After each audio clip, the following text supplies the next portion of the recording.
ओम शिवोहम शिवोहम शिवोहम। ओम कृष्णाय वासुदेवाय हरये परमात्मने प्रणतः क्लेशनाशाय गोविंदाय नमो नमः। सच्चिदानंदरूपाय विश्वोत्पत्त्यादिहेतवे तापत्रय विनाशाय श्रीकृष्णाय वयं नमः। श्रीकृष्णाय वयं नमः।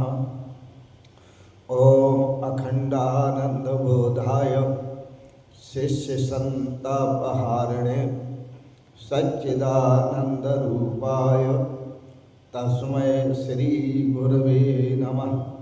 तस्मै श्री गुरवे नमः। तस्मै श्री गुरवे नमः।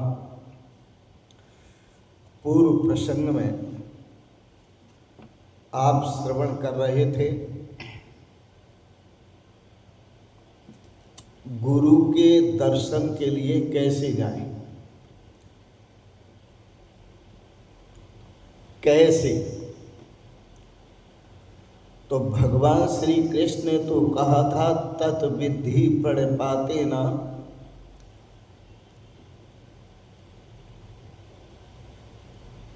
कि गुरु के चरणों में लंबी दंडवत करते हुए जाओ और लंबी दंडवत करते हुए जाकर गुरु के सन्मुख हाथ जोड़कर बैठ जाओ। फिर पर प्रश्न, जो आपके मन की बात है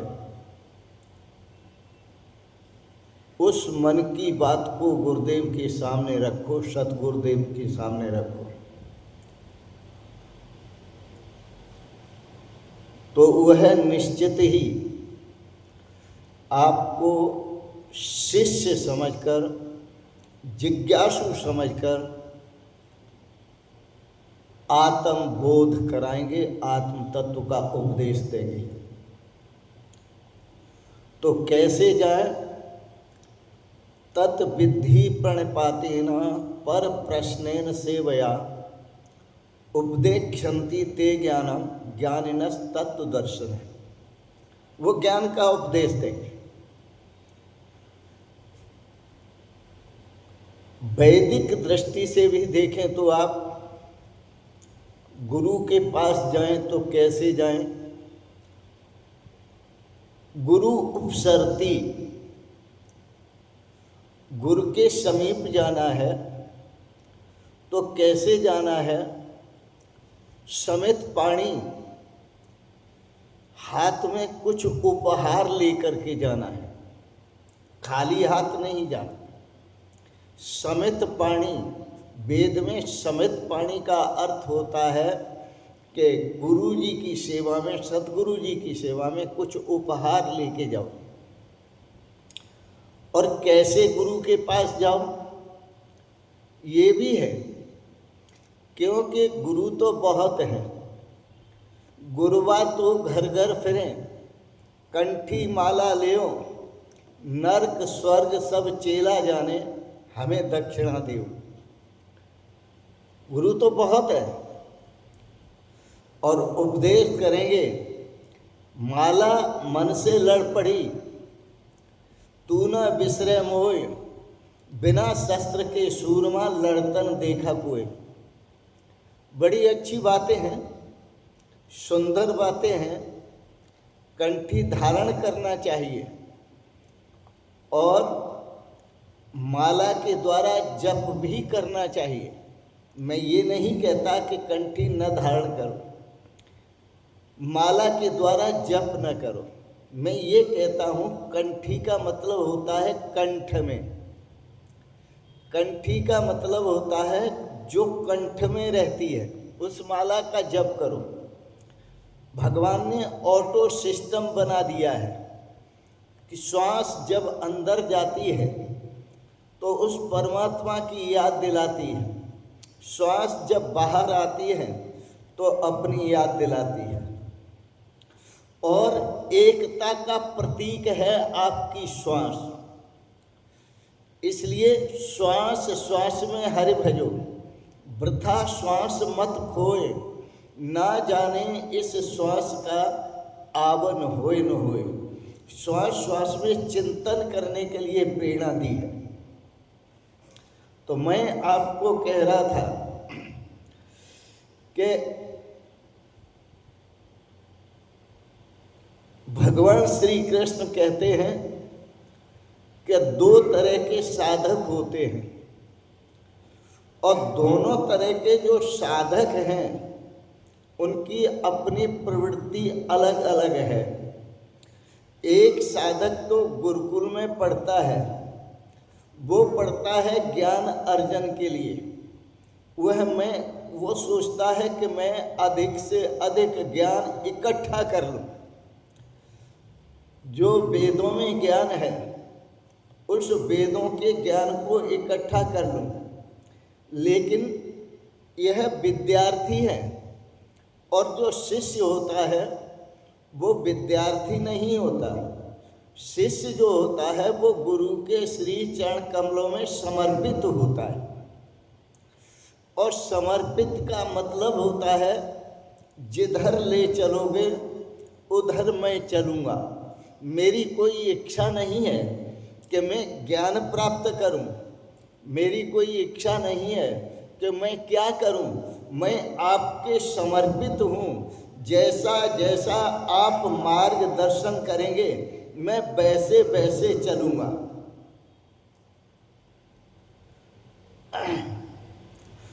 तो जो समर्पित नहीं अपने को कर पाते और ज्ञान अर्जन में लगे रहते हैं, तो ज्ञान तो वो बहुत सारा इकट्ठा कर लेते हैं।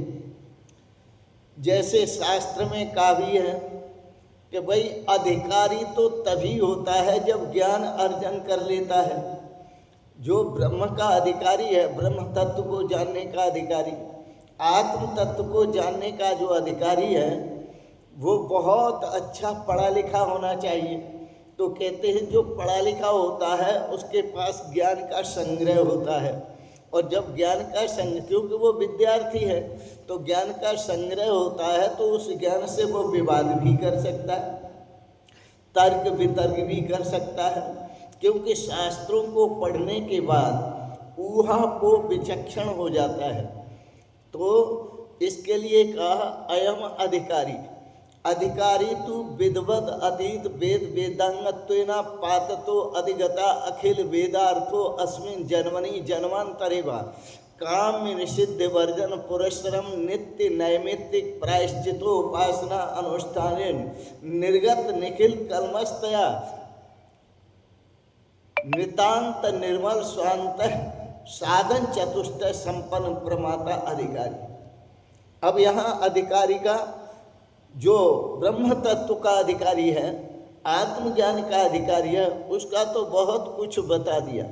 बोले हर जन्म में उसने वेदों का अध्ययन किया और समझा, ज्ञान भी अर्जन किया, ज्ञानों से अपनी ज्ञान से नाना प्रकार के ज्ञान से अपनी झोलियाँ भरी। तो झोलियाँ भरी तो तुम जो ज्ञान करते हो, जो ज्ञान करते हो तो ज्ञान का संग्रह होता है, परंतु जो आत्मज्ञान है, ब्रह्म ज्ञान है, उसका संग्रह नहीं होता। और जो वेदों का ज्ञान है, शास्त्रों का ज्ञान है, उपनिषदों का ज्ञान है, रामायण भागवत गीता का ज्ञान है, इनका संग्रह होता है। मनुष्य जो पढ़ता है, विद्यार्थी है, वह संग्रह करने में दक्ष होता है।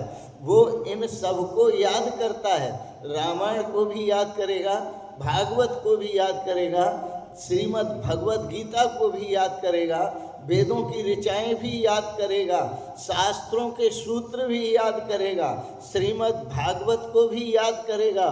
और याद करके क्या करेगा? वो ज्ञान का संग्रह कर लेगा। तो विद्यार्थी और शिष्य में अंतर है। और जो विद्यार्थी और शिष्य में अंतर है वो आज के प्रसंग में आपने समझना है। और इसे समझ लो क्या भेद है। यही भेद है कि विद्यार्थी विद्या का अर्जन करता है, विद्यार्थी विद्या का अर्जन करता है, जो कहा जाता है उसे संयोजित करता है, जो गुरुजन पढ़ाते हैं उसको वो संयोजित करता है, वो इकट्ठा करता है, वो उसे याद करता है और कंठस्थ करके जब वह उस ज्ञान को कंठस्थ करता है तो जानकारी इकट्ठी कर लेता है। वेदों की जानकारी इकट्ठी कर लेगा, उपनिषदों की जानकारी इकट्ठी कर लेगा, रामायण भागवत और भगवत गीता आदि की जानकारी इकट्ठी कर लेगा, उपनिषदों की जानकारी इकट्ठी कर लेगा और जितने भी शास्त्र हैं उनकी जानकारी इकट्ठी कर लेगा। तो उसकी बुद्धि ज़्यादा संपन्न हो जाती है किसमें? ज्ञान से। और उस ज्ञान से उसकी स्मृति भर जाती है। और जब स्मृति भर जाती है तो उसके पास आप जाएंगे तो आपके हर प्रश्न का वो उत्तर दे देगा, आपके हर प्रश्न का उत्तर दे देगा, क्योंकि उसने झोली में इतने प्रश्नों के उत्तर डाल रखे हैं कि वो हर प्रश्न को हल कर देगा। और तो वह व्यक्ति ग्राहक नहीं है। यदि वो ग्राहक है तो ये समझ लो कि जैसे कोई धन को इकट्ठा कर लेता है। जो विद्यार्थी जीवन में गुरुकुल में पढ़ता है, शास्त्रों का अध्ययन करता है, वेदों का अध्ययन करता है, उपनिषदों का अध्ययन करता है, रामायण गीता का अध्ययन करता है, भगवत गीता का अध्ययन करता है, पुराणों का अध्ययन करता है, तो वो क्या करता है कि पूरी तरह से जानकारी इकट्ठी कर लेता है। उसके पास जानकारी तो है और जानकारी से उसकी बुद्धि संपन्न है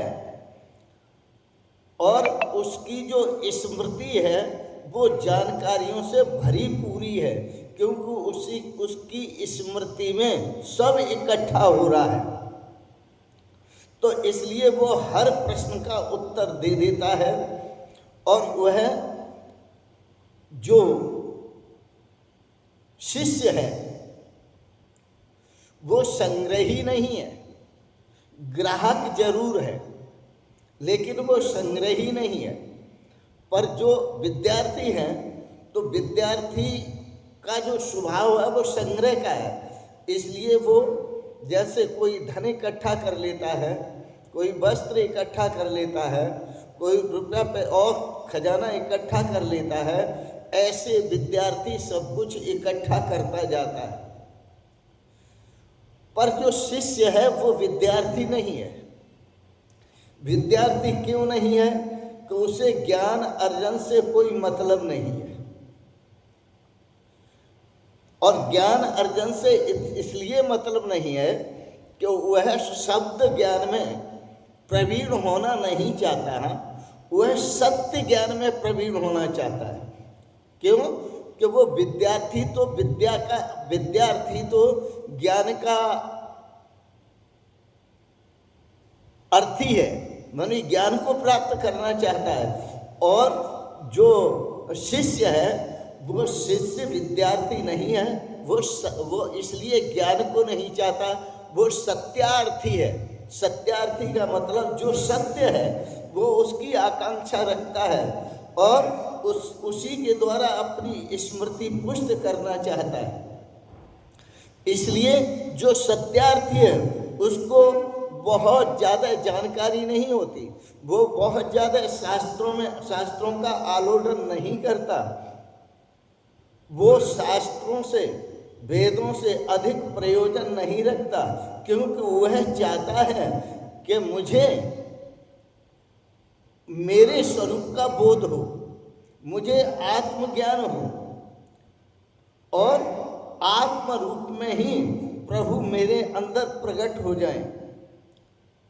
जानकारी कुछ रहे न रहे, भले ही मैं कोरा रह जाऊं, लेकिन आत्म विकसित बनूं, अर्थात आत्मज्ञान को प्राप्त हो जाऊं, यह उस जिज्ञासु की जिज्ञासा होती है। और विद्यार्थी की जिज्ञासा होती है कि वेदों में क्या है उसे जानना है, और शास्त्रों में क्या है उसे जानना है, उपनिषदों में क्या है उसे जानना है, रामायण में भागवत में क्या है उसे जानना है, श्रीमद् भगवद गीता में क्या है उसे जानना है। तो यहाँ इंग्लिश में भी दो शब्दों का प्रयोग होता है, क्षमा करना, दो शब्दों का प्रयोग होता है। और जो मैं बता रहा हूँ आपको वो कोई नई बात नहीं बता रहा हूँ। देखो दो शब्द हैं इंग्लिश में, पहला शब्द है विन और दूसरा शब्द है नॉलेज।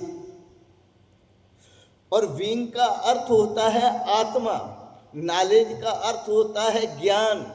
तो जो ज्ञान को चाहता है वो आत्मा को नहीं चाहता है, इसलिए वो विद्यार्थी है। और जो आत्मा को चाहता है वो ज्ञान को नहीं चाहता, इसलिए वो विद्यार्थी नहीं है, वो जिज्ञासु है।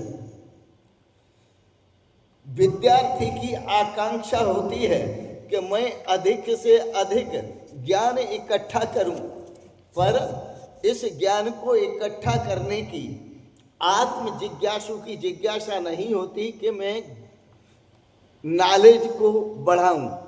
शिष्य की आकांक्षा जो होती है वो बीइंग की होती है, शिष्य की आकांक्षा होती है वो आत्मा की होती है, शिष्य की आकांक्षा होती है वो परमात्मा की होती है। मैं और गहन हो जाऊं, अर्थात अपने आप में आत्म स्वरूप में डूब जाऊं। और आत्म स्वरूप ही तो परमात्मा स्वरूप है, क्योंकि आत्मा ही परमात्मा है। आत्मा में और परमात्मा में कोई अंतर नहीं है। इसलिए मैं जो है वो इतना विस्तीर्ण हो जाऊं, मैं इतना विराट हो जाऊं कि सब मेरे अंदर मुझे दिखाई दे और मैं सबके अंदर दिखाई दूं। पर ऐसा व्यक्ति जो आत्म अनुभव में डट जाता है, परमात्मा अनुभव में डट जाता है, वो विद्यार्थी उनसे शास्त्रार्थ का चैलेंज दे देते हैं कि तुम ऐसा कह रहे हो कि मैं आत्मा हूँ, मैं परमात्मा हूँ, शास्त्रार्थ करो मेरे साथ। वेद में ऐसा कहा है, शास्त्रों में ऐसा कहा है, तुम कहाँ से परमात्मा हो गए? लेकिन वो विद्यार्थी है, इसलिए उसके अंदर शास्त्रार्थ की चंचलता है, ये जिज्ञासु है। क्योंकि जिज्ञासु जो होता है वह जानने का इच्छुक होता है। किसको जानने का? सत्य को जानने का, आत्मा को जानने का, परमात्मा को जानने का। और जो विद्यार्थी होता है वो वेद शास्त्रों के ज्ञान को जानने का इच्छुक होता है। इतना अंतर होता है। जिज्ञासु कहता है बस मैं आत्मा को जान लूं, परमात्मा को जान लूं। और विद्यार्थी कहता है कि मैं परमात्मा के संबंध में जान लूं, आत्मा के संबंध में जान लूं। विद्यार्थी का ये स्वभाव है कि वो राम जी के संबंध में जानना चाहता है। जिज्ञासु राम जी को जानना चाहता है, विद्यार्थी कृष्ण के संबंध में जानना चाहता है, और जिज्ञासु कृष्ण को जानना चाहता है। तो इसी प्रकार से जो आत्मा के संबंध में जानना चाहता है वो विद्यार्थी है, और जो आत्मा को ही जानना चाहता है वह जिज्ञासु है। वो विद्यार्थी नहीं है, वो जिज्ञासु है। तो आत्मा को हम कैसे जानें, आत्म तत्व को कैसे प्राप्त करें? तो इसकी मैं उस परमात्मा स्वरूप में कैसे खो जाऊं, मैं उस आत्मा स्वरूप में कैसे खो जाऊं। इतना अंतर है विद्यार्थी में और जिज्ञासु में। जिज्ञासु जानना चाहता है खास परमात्मा को, आत्मा को, और जो विद्यार्थी है जानना चाहता है आत्मा के संबंध में, परमात्मा के संबंध में। लेकिन एक बात याद रखना कि जब तक आप परमात्मा के संबंध में जानते रहेंगे तो नॉलेज तो आपकी बहुत बढ़ेगी, आपकी ज्ञान वृद्धि बहुत होगी, लेकिन आप लक्ष्य से वंचित रह जाएंगे। और आप यदि परमात्मा स्वरूप के ग्राहक हैं, आत्म स्वरूप के ग्राहक हैं, तो आपको स्वरूप की प्राप्ति होगी, परमात्मा स्वरूप की प्राप्ति होगी, परम आनंद की प्राप्ति होगी, परम सुख और शाश्वत शांति की प्राप्ति होगी। क्यों? इसीलिए तो हम परमात्मा का गुणगान करते हैं, इसलिए हम परमात्मा के नज़दीक जाते हैं, इसलिए हम मंदिरों में भटकते हैं, इसलिए हम संतों के पास भटकते हैं, इसलिए हम कथावाचकों के पास भटकते हैं, क्योंकि हम गुरुओं के पास जाते हैं, सतगुरुओं के पास नहीं जाते। और जब तक आप गुरुओं के पास जाते रहोगे तब तक नाना प्रकार का ज्ञान आप संग्रह करते रहेंगे। और जब आप सतगुरु के पास जाओगे तो सतगुरु का मतलब ही होता है कि जो सत्य का हमें बोध कराए, जो सत्य के साथ हमें मिला दे, जो सत्य के साथ हमें एक कर दे, वही सतगुरु है। और याद रखना कि जो विद्यार्थी है वो संग्रह करने में लगा रहता है, वो बहुत कुछ पा लेता है। जो विद्यार्थी है वो संग्रह करने में लगा रहता है, बहुत कुछ पा लेता है, जैसे बहुत सारा धन इकट्ठा कर लेता है। लेकिन जो जिज्ञासु है वो महाराज, इसकी तो बिल्कुल उल्टी रीति है कि जिज्ञासु और विद्यार्थी, दूसरे शब्दों में कहूँगा कि विद्यार्थी ज्ञान का संग्रह करना चाहता है, अपने को विद्वान कहलाना चाहता है, अद्भुत विद्वान, कोई सामने टेकता नहीं ऐसा। तो वो क्या करता है? विद्या का संग्रह करता है, शास्त्रों का संग्रह करता है, और शास्त्रीय ज्ञान का संग्रह करता है, वेदों के ज्ञान का संग्रह करता है, उपनिषदों के ज्ञान का संग्रह करता है, रामायण के ज्ञान का, भागवत के ज्ञान का, पुराणों के ज्ञान का, सब संग्रह करता चला जाता है। तो वो विद्यार्थी है।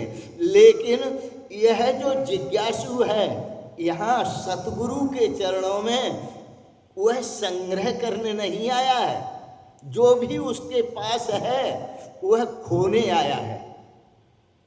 इसलिए जो अपने आत्म स्वरूप को सतगुरु के पास जाकर के जान लेते हैं, सत्य की खोज कर लेते हैं, परमात्मा की खोज कर लेते हैं, राम जी की खोज कर लेते हैं, तो सो जाने जाए देव जनाई, जानत तुम्हें हो जाई। जो राम जी को जान लेते हैं वो राम जी ही हो जाते हैं। वेद कहता है ब्रह्म वेद ब्रह्मई भवति, जो ब्रह्म को जान लेते हैं वो ब्रह्म ही हो जाते हैं, वो अलग नहीं रहते ब्रह्म से। तो इसलिए सत्य की खोज करो, सत्य की खोज करो, और सत्य की खोज करोगे तो संसार खोता है। याद रखना, सत्य की खोज करोगे तो संसार खोता है, और संसार खोता है। संसार के साथ साथ जो तुम नकली अपने को प्रस्तुत करते हो कि ये सामने मैं हूँ, अमुक मेरा नाम है, ये भी खो जाता है सत्य की खोज में। लेकिन जो नॉलेज प्राप्त करते हो उसमें मैं भी बना रहता हूँ और संसार भी बना रहता है, और शास्त्रार्थ का आनंद लेते हैं। तो मैं आपको कह रहा था, रहीम जी के दोहे को याद करो आप। वो दोहा बड़ा सुंदर है, उस दोहे में सब कुछ स्पष्ट है। रहीम जी, अब रहीम मुश्किल बड़ी, अब रहीम मुश्किल बड़ी, गाढ़े दो काम। अब रहीम मुश्किल बड़ी, गाढ़े दो काम, साचे तो जग नहीं और झूठे मिले न राम। साचे तो जग नहीं, यदि आप सत्य का अनुगमन करते हैं, सत्य स्वरूप परमात्मा स्वरूप को जानना चाहते हैं, तो ये जग विलय होता है, समाप्त होता है। और यदि आप झूठे हैं, और झूठा है संसार, ये संसार जो झूठा है, यदि इसी में रमण करना चाहते हैं तो फिर आपको राम मिलने वाले नहीं हैं। यही बात रहीम जी ने कही। अब रहीम मुश्किल बड़ी, गाढ़े दोऊ काम, साचे तो जग नहीं और झूठे मिले न राम। यदि आप झूठ संसार में, झूठ शरीर में आप रमण करते रहेंगे और ये शास्त्र भी कोई सत्य नहीं है, ये शास्त्र परमात्मा के संबंध में बताते हैं, परमात्मा को नहीं बता पाते, क्योंकि परमात्मा शब्दातीत है, परमात्मा इंद्रियातीत है। इसलिए न ये आत्मा को बता पाते हैं, न परमात्मा को बता पाते हैं। आत्मा और परमात्मा को तो केवल सतगुरु बताते हैं। इसलिए आपको एक शंका हो सकती है, वो भी मैं आपकी निवारण करूं। भगवान श्री राम के स्वरूप को बताने के लिए उनको उपदेश भगवान वशिष्ठ ने भी दिया था, तो उससे भगवान श्री राम को शास्त्र का ज्ञान हुआ, क्योंकि वो शास्त्र वेदता हैं भगवान वशिष्ठ, उनको रीति नीति सब आती हैं। और जो विश्वामित्र जी थे उन्होंने भगवान श्री राम को शस्त्र विद्या का ज्ञान दिया, लेकिन एक शास्त्र विद्या का ज्ञान देते हैं और एक शस्त्र विद्या का ज्ञान देते हैं। तो शस्त्र विद्या का ज्ञान अर्जन करना और शास्त्र विद्या का ज्ञान अर्जन करना ये गुरुओं का काम है, जो उपदेश देकर के अर्जन कराते हैं। परंतु यह जो तत्व ज्ञान है, यह जो ब्रह्म ज्ञान है, यह जो स्वरूप ज्ञान है, यह जो आत्म ज्ञान है, परमात्म ज्ञान है, इसके लिए तीसरे गुरु की जरूरत है।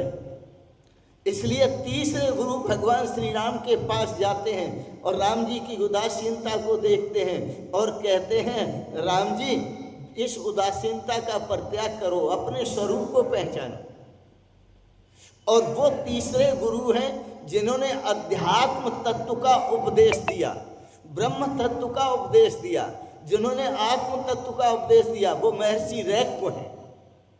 और रैक्व ऋषि ने, आप देखना चाहें तो एक उपनिषद है अध्यात्म उपनिषद, उस अध्यात्म उपनिषद में गुरु सतगुरु ने मानी महर्षि रैक्व ऋषि ने राम जी को आत्म बोध कराया है, उन्हें अपने स्वरूप का बोध कराया है। तो हम जो संत सतगुरुओं के पास जाते हैं वो सत्य का बोध करने के लिए, हम जाते हैं आत्म बोध करने के लिए, हम जाते हैं परमात्म बोध करने के लिए, कोई सतगुरु मिले जो हमें सच्चा ज्ञान दे। और बाकी शास्त्रों का ज्ञान तो जो भी ज्ञान है वह संग्रह के लिए है, वह कुछ पाने के लिए है, और जो सतगुरुओं का ज्ञान है वो अपना सब कुछ खोने के लिए है। पाना और खोना, पाना है विद्यार्थी के द्वारा और खोना है जिज्ञासु के द्वारा। इन शब्दों के साथ ही मैं अपनी वाणी को विराम दूंगा। और आपने आज के प्रसंगत जो भगवत तत्वात्मक चर्चाएं श्रवण की, विद्यार्थी और गुरु के संबंध में भी जाना, विद्यार्थी और जिज्ञासु के संबंध में जाना, गुरु और सतगुरु के संबंध में भी जाना, मैं बहुत बहुत अनुग्रहित हूँ। और आप सबके प्रति मंगलमयी भगवान से प्रार्थना करता हूँ कि भगवान आपको सदा स्वस्थ और सुखी रखें, सपरिवार, और आपको जिज्ञासु बनाएं, संग्रही न बनाएं, और जिज्ञासा के साथ अपने आप आत्म स्वरूप को जानें, ब्रह्म स्वरूप को जानें, सत्य स्वरूप को जानें। इसी में आनंद है, इसी में सुख है, इसी में शांति है। इसके साथ साथ मैं आपके प्रति बहुत बहुत शुभकामनाएं करता हूँ और बहुत बहुत आशीर्वाद देता हूँ और बहुत बहुत आपको प्रणाम करता हूँ। आपके पावन चरणों में प्रणाम प्रणाम प्रणाम। शिवोहम शिवोहम शिवोहम।